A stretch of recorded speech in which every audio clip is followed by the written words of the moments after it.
Mr. Hilary Benn. Thank you very much, Mr. Speaker. Before I respond to the debate, I would like to say this directly to the Prime Minister. Although my right honourable friend, the Leader of the Opposition, and I will walk into different division lobbies tonight, I am proud to speak from the same dispatch box as him. My right honourable friend is not a terrorist sympathiser. He is an honest, a principled, a decent and a good man. And I think the Prime Minister must now regret what he said yesterday and his failure to do what he should have done today, which is simply to say, I am sorry. Now, Mr. Speaker, we have had an intense and impassioned debate, and rightly so, given the clear and present threat from Daesh, the gravity of the decision that rests upon the shoulders and the conscience of every single one of us, and the lives that we hold in our hands tonight. And whatever decision we reach, I hope we will treat one another with respect. Now, we have heard a number of outstanding speeches, and sadly time will prevent me from acknowledging them all. But I would just like to single out the contributions, both for and against the motion, from my honourable and right honourable friends, the members for Derby South, Kingston upon Hull West and Hessel, Normanton, Pontefract and Castleford, Barnsley Central, Wakefield, Wolverhampton South East, Brent North, Liverpool West Derby, Wirral West, Stoke-on-Trent North, Birmingham Ladywood, and the honourable members for Reigate, South West Wiltshire, Tonbridge and Malling, Chichester and Wells. The question which confronts us in a very, very complex conflict is at its heart very simple. What should we do with others to confront this threat to our citizens, our nation, other nations, and the people who suffer under the yoke, the cruel yoke of Daesh? The carnage in Paris brought home to us the clear and present danger we face from them. It could just as easily have been London or Glasgow or Leeds or Birmingham, and it could still be. And I believe that we have a moral and a practical duty to extend the action we are already taking in Iraq to Syria.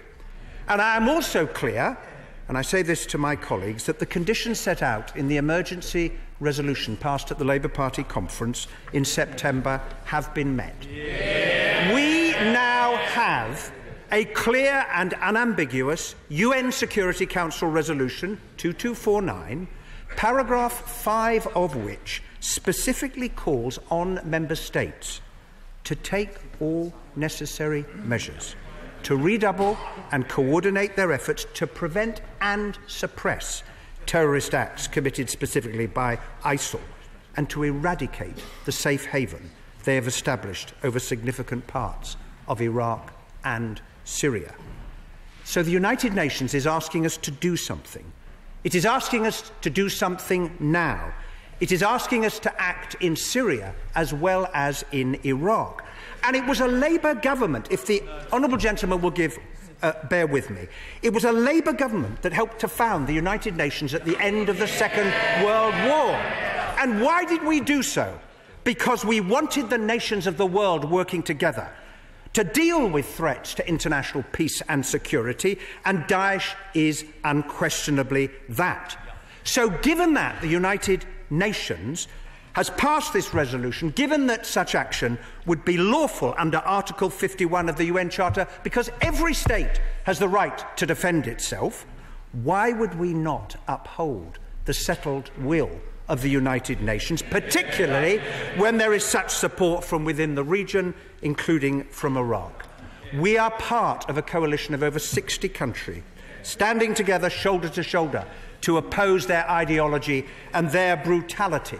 Now, Mr. Speaker, all of us understand the importance of bringing an end to the Syrian civil war, and there is now some progress on a peace plan because of the Vienna talks. They are the best hope we have of achieving a ceasefire. Now, that would bring an end to Assad's bombing, leading to a transitional government and elections. And why is that vital?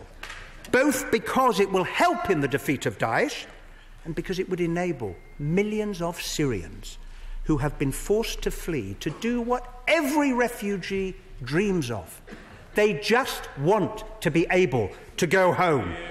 Now, Mr. Speaker, no one in this debate doubts the deadly, serious threat we face from Daesh and what they do, although sometimes we find it hard to live with the reality. We know that in June, 4 gay men were thrown off the 5th story of a building in the Syrian city of Deir el-Zor. We know that in August, the 82-year-old guardian of the antiquities of Palmyra, Professor Khalid al-Assad, was beheaded and his headless body was hung from a traffic light. And we know that in recent weeks there has been the discovery of mass graves in Sinjar, one said to contain the bodies of older Yazidi women murdered by Daesh because they were judged too old to be sold for sex. We know they have killed 30 British tourists in Tunisia, 224 Russian holidaymakers on a plane, 178 people in suicide bombings in Beirut, Ankara and Surat, 130 people in Paris, including those young people in the Bataclan, whom Daesh, in trying to justify their bloody slaughter, called them apostates, engaged in prostitution and vice. If it had happened here, they could have been our children. And we know that they are plotting more attacks. So the question for each of us and for our national security is this: given that we know what they are doing, can we really stand aside and refuse to act fully in our self-defence against those who are planning these attacks? Can we really leave to others the responsibility for defending our national security when it is our responsibility? And if we do not act, what message would that send about our solidarity with those countries that have suffered so much, including Iraq and our ally France? Now, France wants us to stand with them. And President Hollande, the leader of our sister Socialist Party, has asked for our assistance and help. And as we are undertaking airstrikes in Iraq, where Daesh's hold has been reduced, and we are already doing everything but engage in airstrikes in Syria, should we not play our full part? Now, Mr. Speaker, it has been argued in the debate that airstrikes achieve nothing. Not so.